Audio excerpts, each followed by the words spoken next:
Hey there, welcome to First Look for this very special week at Northmont. Or, well, when I say Northmont, you may also hear me say this week the Community United Presbyterian Church of Highland. Now, you either know exactly what I'm talking about or don't know why I just said that. Either way, short explanation. So this week is the kind of the wrap up of our 100th anniversary journey. And we've been sort of marching in this direction for a full year now. And we're ending here on this Sunday because it's as close as we could get to when when our church was adopted into the presbytery. But there was a lot of steps along the way, and so we tried to honor those steps along the way. You know, the breaking of ground and the coming together of people, and the putting all the chapter kind of things together that made the church what it is. And the original name of our church was the Community United Presbyterian Church of Highland, which was the common area name, for where we were, and that stood from 1925 until 26 until 1962, and then when mergers happened within the Presbyterian denomination, now you had two churches in a merged presbytery that were the same name or close enough to the same name, and it was confusing. And so Northmont was created, the name was created in 1962 during the tenure of Steve Pauley. And so for the majority of our life together, since that was over 60 years ago, that's what the church has been known as. But it's always been the same congregation, always the same charter, always the same group. But we want to honor that origin, and so you'll hear that talked about a little bit.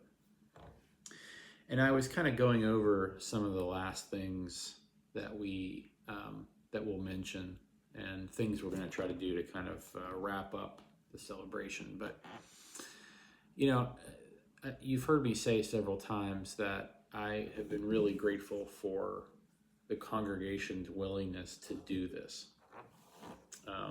because I think it's probably a little daunting to think about celebrating something for a full year. And we had a whole team of people that helped us do that, who I'm extraordinarily grateful for, who have and continue to organize things and find things and create things. People who have been in this church for a long time, people who have not been in this church for a long time but really care about its future, and knowing that its past, has a big influence on where we're going.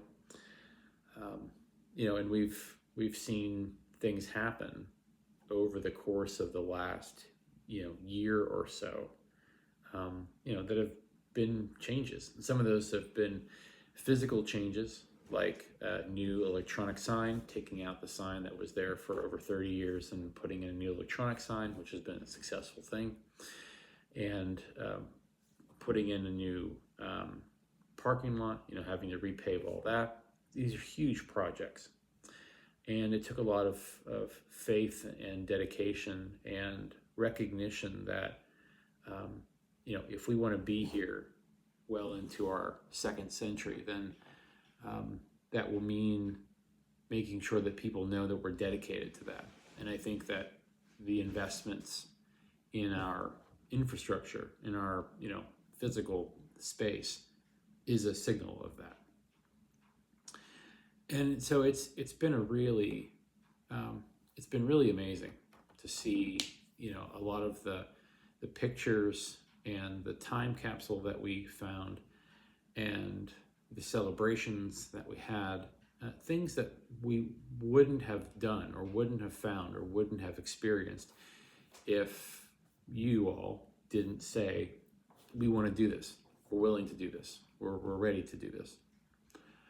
And inviting people back, that some of which we haven't seen in a while, was amazing. And I'm really glad that we got a chance to do that. So, we're gonna be closing this up. I think we've been calling it the closing ceremonies. They might even be that written that way in the bulletin this week.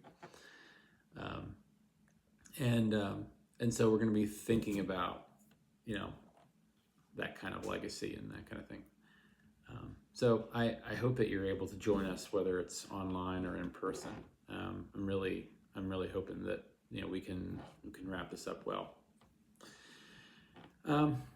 So for the service, for the passages that we chose, we kind of went off script and chose a couple of texts that really speak to the communal unifying aspect of what it means to be church. And so the texts this week are ones that are familiar to you, but we hope speak to what we're trying to accomplish in this celebration. So the first one is Micah 6:6-8, and you know that passage. He has shown you what is good and what the Lord requires of you: to do justice, to love mercy, to walk humbly with God. And then the second passage is from 1 Corinthians chapter 12, verses 12-13, and then verse 27. And that talks about the body of Christ. So we'll talk about that for a little bit here. Let me read that passage to you, and then we can kind of talk about where I imagine we're going. For just as the body is one and has many members, and all the members of the body, though many, are one body, so it is with Christ. For in the one Spirit we were all baptized into one body, Jews or Greeks, slaves or free, and we were all made to drink of one Spirit. Now you are the body of Christ, and individually members of it. And I was thinking about the analogy that Jesus makes. And a lot of his analogies, a lot of the stories that we hear from Jesus are very relatable, obviously. But some of them require a certain context. Like, you have to know what shepherds are, or you have to understand something about farming or fields or seeds. You have to know what a mustard seed is.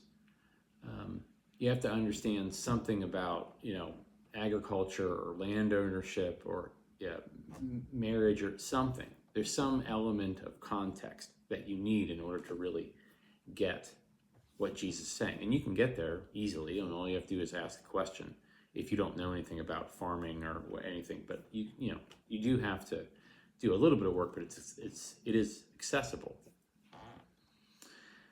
But what I like about this particular story, which is not a Jesus story, but I think that the language that Paul uses in Corinthians, I think, is very reflective of the kind of language that we saw Jesus use. What I think is really wonderful about it is that we all have a physical body, and we all have, all of our bodies are different, but if we all have different parts of it, then we understand the story, and we understand that what it means to be the body is there's no qualifier to that. You don't have to look a certain way, or your body doesn't have to function in a certain way for it to be that. The only qualifier is that you exist, or you have existed. And so, since that's true for everyone who hears the story, then there's a universality to it that I think is really well put. So the story, the context of the story, which helps, but you don't need it to understand the power of the story, is the church in Corinth. And you've heard me talk about the church in Corinth before. This is the same book where we find Paul talking about the words of institution, like how we make communion common to all people. There's no tiers to it. There's no categories. There's no classes. There's no class system to communion. It's all one meal. It's all the same words. All are invited. And when we talk about communion, especially at certain times of the year, like All Saints, what we often talk about is the fact that the table that we're sitting at, we almost always say something like, this is not a Northmont table, this is not a Presbyterian table. Jesus is the host of this table and we are invited. And that table extends far beyond the physical, slab of wood in front of us. And it extends in all directions. It extends to a communion with those who have come before us and a communion of those who come after us. And depending on the week, we talk about that as, looking forward in a legacy.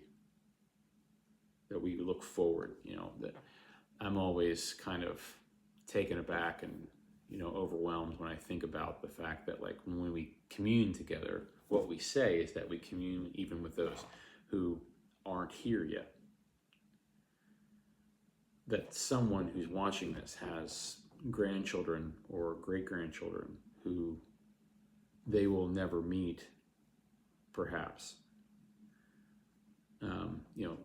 People down the line, hundreds of years from now, who will be breaking bread at a table that we are fundamentally saying that we commune with now.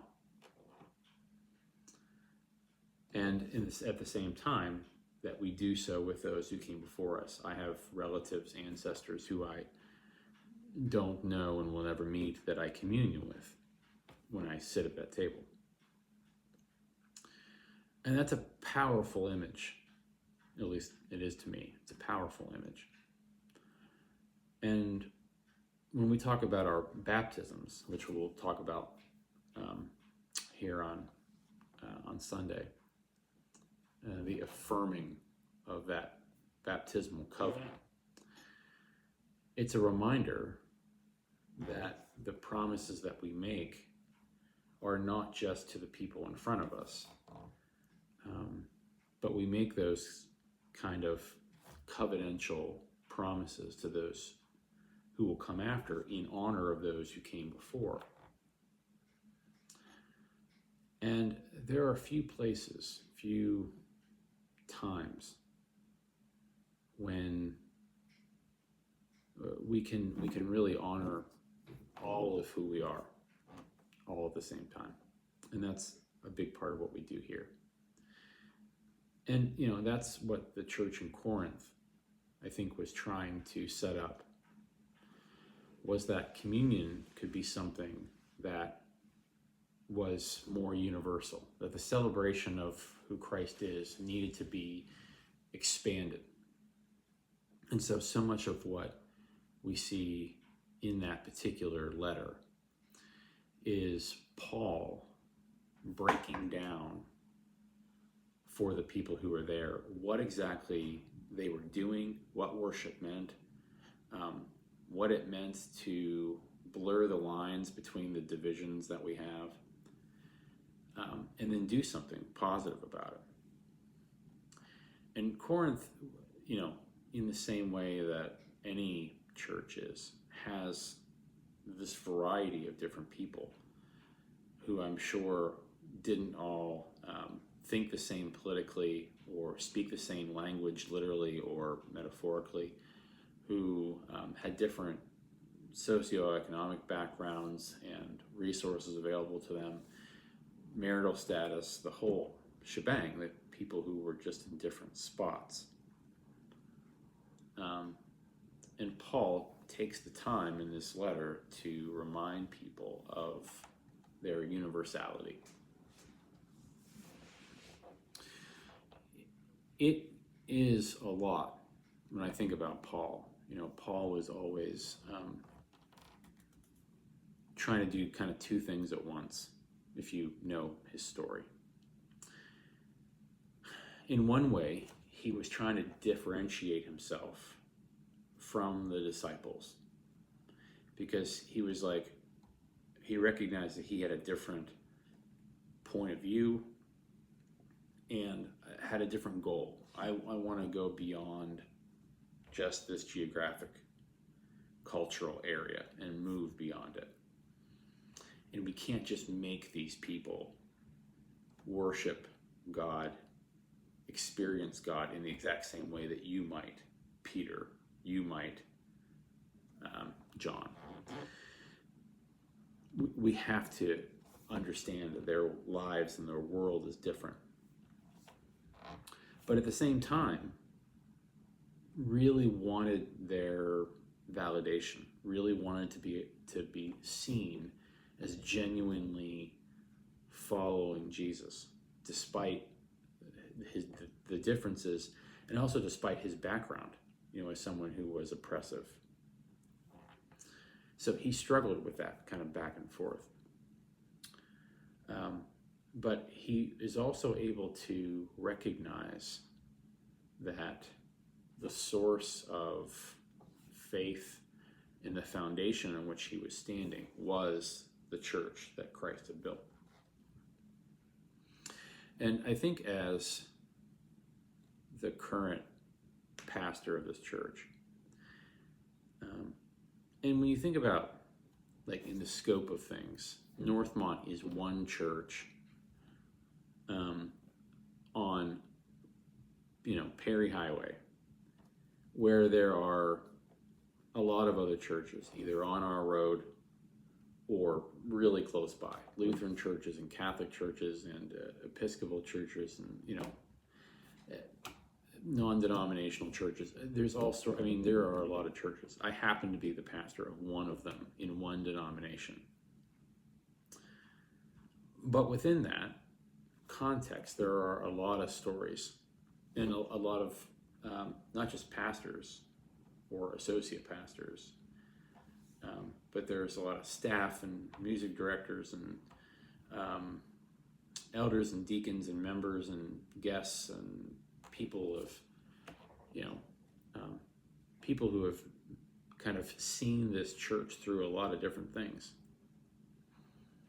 And a lot of those stories have kind of come out or been renewed, refreshed in this year. And that you stand in the tension of what has been, all the really positive, wonderful, things that this church has been about. And then also trying to distinguish who we are from what has been. Because our history isn't perfect, our present isn't perfect, our future won't be perfect. But we want to do both at the same time, honor and distinguish ourselves, as uniquely called to do the work that we're doing right now. And, in the 8 years that I have been here, and it's almost exactly, next month it'll be, I think, exactly 8 years. I've seen you all do so many things, so many different types of things, wrestle with so many things. A pandemic, but much more than that, just kind of a recognition and an acceptance of we can thrive in our context. We can be, a change maker. We can make a difference where we are, with who we are, without having to think about who we were or who they are. We can learn from it, but we don't have to be defined by it. And I think I have appreciated that a great deal. And I think a lot of the reason why that's true, which has actually always been true since I've been here, is we have a group of people, so many of you, across the board, have lived lives of expecting a lot from yourself, people expecting a lot from you. And whether that's professionally or personally within your family systems or just within yourself, so many, across the board, people who are just genuinely here for it. Because, you don't have to be. I think that's one of the things I'm always struck by. If you're watching this, you don't have to be. If you're in a church, you don't have to be. If you dedicate, your time and talent and resources to this place, you don't have to. You do so because you feel like it can make a difference in the world around you, and it's a faithful thing to do. And this church has provided you or your family or other families with things that they would not have had otherwise. And that it might seem ordinary, but it's not.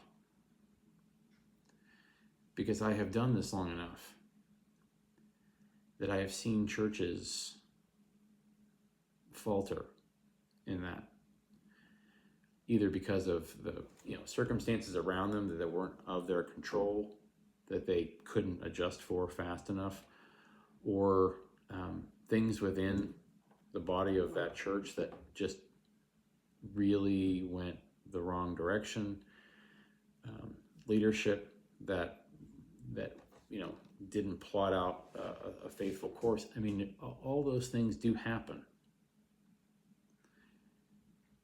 But to see Northmont or the Community Church of Highland make those strides and keep going and keep trying to faithfully identify how you can be in the world and helping is a pretty extraordinary thing. And I want to thank you for that.